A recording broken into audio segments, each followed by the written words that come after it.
श्री स्वामी समर्थ. ब्रह्मांड नायक या चॅनलमध्ये तुमचं पुन्हा एकदा मनापासून स्वागत आहे. जर तुम्ही नवीन असाल तर जर माझा व्हिडिओ आवडला तर चॅनलला सबस्क्राईब नक्की करा आणि एक लाईक जरूर करा. कारण आजच्या व्हिडिओमध्ये मी तुम्हाला खूप छान अशी महत्त्वाची, अतिशय तुमच्या उपयोगी पडणारी अशी माहिती, म्हणजेच तुमच्या आजूबाजूला किंवा तुमच्या घराच्या आजूबाजूला तुम्ही स्वतःहून किंवा आपोआप आलेलं जर बेलाचं झाड असेल तर त्याचं कशा पद्धतीने त्याची काळजी घ्यायची आणि बेलाचं झाड घरात असल्यामुळे काय होत असतं, जर तुम्ही बेलाचे झाड लावलेले असेल तर त्यासाठी आजचा व्हिडिओ असणार आहे आणि तो खूप तुमच्या फायद्याचा असणार आहे. त्यासाठी व्हिडिओ स्किप न करता शेवटपर्यंत नक्की बघा.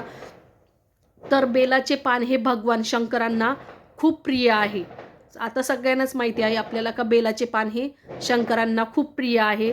असे म्हणतात बेलाचे झाड ज्या घराच्या जर घराच्या इथे जर लावले, आजूबाजूला जर लावले तर त्या व्यक्तीचे जे काही पाप असेल, जे काही त्यांनी कर्म केलेले असेल तर त्याचा नाश होत असतो आणि घरातील सगळ्या लोकांना अक्षय फळ याचं भेटत असतं. म्हणजेच त्या घरातील व्यक्तींना खूप चांगल्या प्रकारे एनर्जी भेटत असती, त्यांना एक प्रकारचं पुण्य भेटत असतं.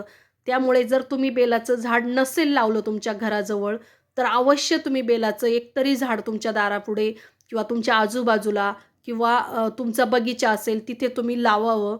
कारण असे म्हणतात ज्या ठिकाणी बेलाचे झाड असते तिथे काशीसारखेच तीर्थ स्थान होत असते आणि भगवान शंकराचे स्थान त्या ठिकाणी असते. म्हणजे स्वतः शिवशंकर तिथे त्यांचा वास नेहमी राहत असतो. कारण ज्या ठिकाणी बेलाचे झाड आहे त्या ठिकाणी शंकर राहत असतो. घरातील निगेटिव्हिटी निघून जाण्यास आपल्याला मदत होत असते किंवा घरातील ज्या वाईट बाधा असतात, करणी वगैरे जे काही असेल, तर आपण जर बेलाचं झाड असेल तुमच्या घराजवळ अवतीभोवती कुठे लावलेलं तर त्यामुळे ह्या सगळ्याही नाश होत असतो. कारण जगाचा चालक मालक आणि या सृष्टीचा निर्माणकर्ता म्हणजेच आपले शिवशंकर आहेत. जन्म मृत्यू हे त्यांच्या हातात आहे. त्यामुळे जर काही तुमच्या घरात काही बाधा झालेली असेल, करणी झालेली असेल किंवा काही झालेलं असेल तर तुम्हाला यातून मुक्त करण्याचं काम हे शिवशंकर करत असतं आणि त्यांचं आवडीचं झाड म्हणजे बेलाचं झाड. तर हे जर बेलाचे झाड तुमच्या आजूबाजूला जर लावलेलं असेल तर नक्कीच तुम्हाला अनेक संकटांपासून तुमची मुक्तता होत असते. नंतर असे म्हणतात शंकराला बेलपत्र अर्पण केल्याने लक्ष्मी माता प्रसन्न होत असते. कारण लक्ष्मी मातेचा वास नेहमी बेलाच्या झाडाच्या जवळ असतो.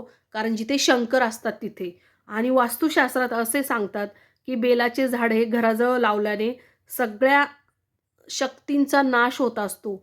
नकारात्मकता आपल्या घरात जिथून येते तिचा नाश होत असतो आणि अशा वाईट शक्तींचा नाश होत असतो. त्यामुळे आपण बेलाचं एक तरी झाड तुम्ही जर नसेल लावलं तर नक्कीच लावा. त्यानंतर तुमच्या कुंडलीमध्ये जर चंद्रबळ खराब झालेलं असेल किंवा कमी पडत असेल तर त्यांच्या घरी बेलाचे झाड असेल तर चंद्राच्या वाईट शक्ती म्हणजे चंद्राच्या बलामुळे आपल्याला त्या शक्तींपासून त्यांचे संरक्षण होत असते. म्हणजे चंद्रबळ त्यांचं ज्या वाईट शक्ती असतात ते चंद्रबळामुळे आपल्या चांगल्या होत असतात किंवा घरातील प्रत्येक व्यक्ती समाजात मान सन्मान भेटत असतो जर बेलाचे झाड घराजवळ असेल तर. आणि बेलाचे झाड कधीही म्हणजे असं नेहमी हिरवगार टवटवीतच बेलाचं झाड असतं. असं म्हणतात उत्तर दक्षिण दिशेला लावले तर त्या घरात आर्थिक स्थिती सुधारते. बेलाचे झाड लावण्याची उत्तम जी बाजू आहे किंवा उत्तम जी दिशा आहे तर ती म्हणजे उत्तर आणि दक्षिण दिशा. घरात एकदम मध्यभागी बेलाचे झाड लावल्याने परिवारातील सगळ्या सदस्यांचे नाते हे एकमेकांशी घट्ट राहतात किंवा आपुलकीची भावना त्यांच्यामध्ये निर्माण होत असते. आता बेलाचे झाड मुख्य प्रवेशद्वाराजवळ जर झाड तुम्ही लावत असाल तर ते तुम्ही घरातून बाहेर निघताना तुमच्या उजव्या हाताला ते बेलाचे झाड लावले पाहिजे. म्हणजेच काय, तर तुम्ही जर कोणत्या कामाला जात असाल तर ते तुम्हाला चांगलं शुभ होत असतं किंवा तुमचे कामं लवकर होत असतात. आता बेलपत्र हे नेहमी अष्टमी, पौर्णिमा तसेच अमावस्याच्या दिवशी बेलाचे पान हे आपल्याला तोडायचं नाही. इतर दिवशी आपण तोडू शकतो, इतर दिवशी महादेवाला अर्पण करू शकतो. आणि असे म्हणतात की बेलाचे पान हे कधीही शिळे होत नाही. कारण जर आपल्याकडे बेलाचे पान नसेल, एखाद्या दुसरं कोणी जर शिवलिंगावरती जर ते बेलाचं पान वाहिलं असेल तर आपण म्हणतो ते एकदा वाहिलेलं आहे, ते शिळं झालेलं आहे. परंतु तसं नाही, ते पान तुम्ही घरात आणून ते स्वच्छ धुवायचे आहे आणि त्याला पुन्हा परत आपण ते शिवलिंगावरती वाहू शकतो. कारण बेलाचे पान हे नेहमी 24 घंटे ते टवटवीत आणि हिरवंगार राहत असतं. त्यामुळे ते कधीही शिळं होत नाही. आता बेलाचे झाड घराजवळ लावल्याने 16 पेक्षा जास्त आपल्याला फायदे होत असतात. त्यामुळे जर बऱ्याच जणांना वाटत असतं, की बेलाचं झाड आमच्या घरात आलेलं आहे किंवा कुंडीत आलेलं आहे, तर त्यांची खूप म्हणजे देवाचं झाड आहे, तर मग ते त्याची काळजी घेतली पाहिजे. त्यामुळे ते काढून टाकतात. परंतु चुकूनही तुम्ही ही चूक करू नका. कारण खूप नशीबवान जे असतात त्यांच्याच घराजवळ हे बेलाचं झाड येत असतं आणि बेलाचं झाड जिथे असतं तिथे भगवान शिवशंकर स्वतः तिथं असतात.